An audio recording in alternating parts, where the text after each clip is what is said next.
Throughout your experience, throughout your career, at what point did you realize that it was okay to unleash being your authentic self? At what point? How understanding that when this airs, you're going to be 57. I'm 42, nearly 43, and our listeners and our viewers are anywhere between college age to I've gotten texts and DMs from people in their 60s and 70s that listen and watch this. So there's a big span. And when people look to a Scott Hess, a Jeremy Bloom, I say my name in jest. I'm teasing when I say that. But for everybody else in this ecosystem, I'm really not saying my name in jest. But Yeah, come on, own it. yeah, I will own it. Actually, I was trying to be tongue in cheek, but it was a really shitty version. So, at what point? I'll be more succinct with this question. At what point did you realize, like, this is okay. This is who I am, because it's a constant evolution. But there's got to be like a precipice or something, a catalyst to help you understand that it was okay. So first, I'll give you an answer that you may not love, which is that because I talk to people from when I was younger, people I worked with, or people I went to high school with, or swam on the swim team with, and I'll be like, I just had this realization about myself, and they'll be like, well, that's who you were then. Look, I think most of us have kernels of sauce and authenticity all the time. Like when I would have days in college where I was the guy I thought I was my unvarnished authentic self. But then I would go back into submerging and questioning and all that stuff. So to me, more of what's happened is that the cycle times between feeling comfortable in my skin and feeling miserable, the feeling comfortable have gotten longer and the miserable have gotten shorter. And I distrust when I feel invincible, but I also distrust when I feel horrible. And I've recognized that those two things, my sense of being, I don't know, what's the like not good enough or the greatest thing ever, that both of those are kind of false and I distrust them, but they're part of what everybody does. If you want a precipice moment, one leaps out, but it's just one. I was at a youth research company, which was a great place for me to discover that I had some talents that made me unique, where I really couldn't ignore the fact that I was succeeding. And it was a little company. We had a leadership retreat. And the leaders of the company were obviously older people, and they were a little more serious and stuff. And we were at a place like in Lake Forest, some like writer's retreaty kind of like, place where it would have been appropriate to have a blazer with patches on the elbows. And I wore my long sleeve Rancid t-shirt and I wore my black Vans. Now, it isn't the Rancid t-shirt or the black Vans, but it was like this kind of, those are kind of a cliche, right?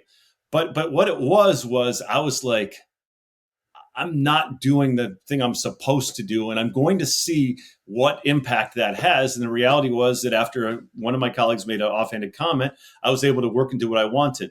I cringe a little thinking about how hard I tried to show up in a Rancid t-shirt with black Vans on. But it was the time where I was like, I'm not going to do it. I grew up with a mom who we had to wear a collared shirt to school. And so my brothers and I learned to put our band t-shirts or whatever our reverend t-shirts were in our gym bag. And we'd go to the gym and change and then come back at the end of school and change back out. And it was almost a symbolic moment where I decided that I was going to just wear the t-shirt to school and see what happened. And my mom would have to live with it. Obviously, at this stage of my life, my mom no longer gave a shit and she would laugh at this. But I had to get to the point where I was comfortable asserting who I was, even if I got it wrong. And so that meeting was a moment where, just because I broke the clothing conventions, I don't think I did anything special, but I do think it was the first time I had some real courage to break loose. So I don't know if that's what you're looking for, but This is about you. This is about dropping knowledge nuggets to those that are watching and or listening. yeah, What else? What else goes through your head when you think about what the OhHello community is building? When you think about the mission that I'm after to democratize access to democratize access to mentorship, and to be able to have that altruistic feeling of being able to give back for for the mentors, because it is a paid mentorship program, to be able to say, hey, you know what? I want to be able to give back to 40, 50, 60 different charities. These are the causes that are near and dear to my heart.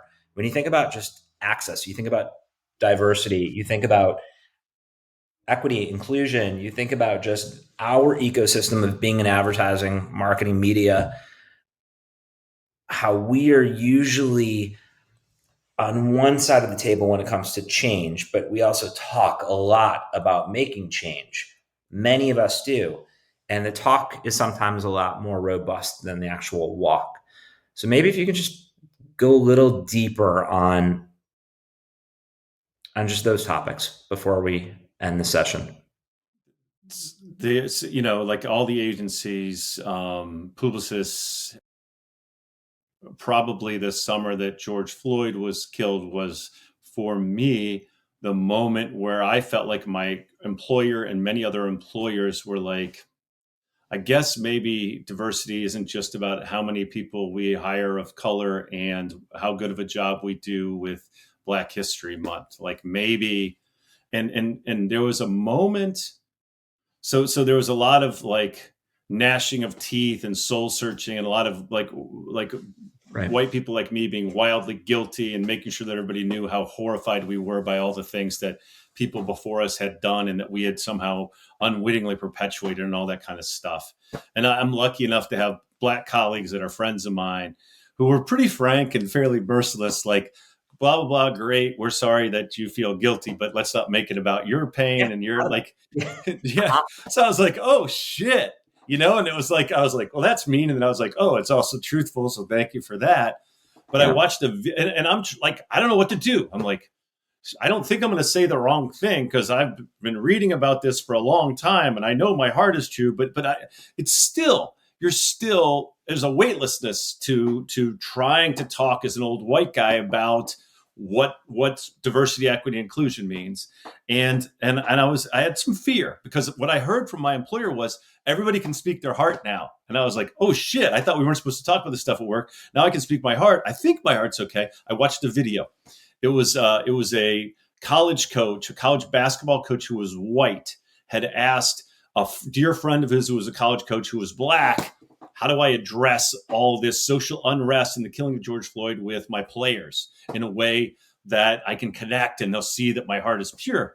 And the coach said, the Black coach said to the white coach, do you love them? Do you love them? And white coach is like, do you love them? Do you love them? Not or do you value them? Do you love them in your heart? And if you do, I choke up when I say this every fucking time. If you love them, they'll know it and nothing you can say is wrong. And if you don't, they'll know that and there's nothing you can say that will be right. And so my thing has been when I'm in these situations as a leader and people are asking me in the abstract to consider my colleagues, I think of the people that I love. Some of the people that I love. And I don't just think of them. I think about their family and their community and their heritage. And I think about it from a place of love. And then I don't think I can screw up. I think it's a superpower when it comes to DE&I is if you have love in your heart. It's the same way I feel about, it isn't just about my Black colleagues. It's like a window that you crack open. And then once it gets open, it goes all the way open. And if you can show up with love for your fellow human beings, it's very hard to screw up. Well said. Really well said. I personally loved that and hearing the story because it is such a topic, as we talked about several minutes ago, that people, the talk versus the walk. But I think when you hear about a scenario where you can just be empathetic and relate to people that you love, people that you care about, being able to look them in the eye, being able to listen, being able to touch, being able to appreciate elements that are different and be like, holy shit, that's what life is about. It really opens up and kicks down barriers. Thank you for sharing that. That was really insightful and helpful. Scott, this has been awesome. I don't want to drag this on. I know that you've got a meeting that you have to jump to in several minutes. I value. How do I go do like a media meeting after we do the love talk? Whew, Like, it's like, you take off the black shirt, you go put on your band t-shirt, you take a few deep breaths. After each one of these, that's typically what I do. It's hard to go check your email immediately. It's hard to return a call immediately. I usually stop recording these and I just sit there for a minute. I'm like, huh, that was awesome. Or wow, I should have helped this person do X, Y, and Z. And I hope that this was therapeutic and cathartic and helpful for you, as I'm sure it was or will be for those listening, for those watching. I appreciate you, Scott. I appreciate our friendship. It's been so nice reconnecting with you again. Thank you for taking so much time out of your day to help with OhHello.io, with the OhHello community and the platform that we're building. Thank you. I appreciate you. thank you, my friend. Nice to talk to you. Good luck. You too. Thanks, everybody. Thanks for listening. Thanks for watching. Catch you soon.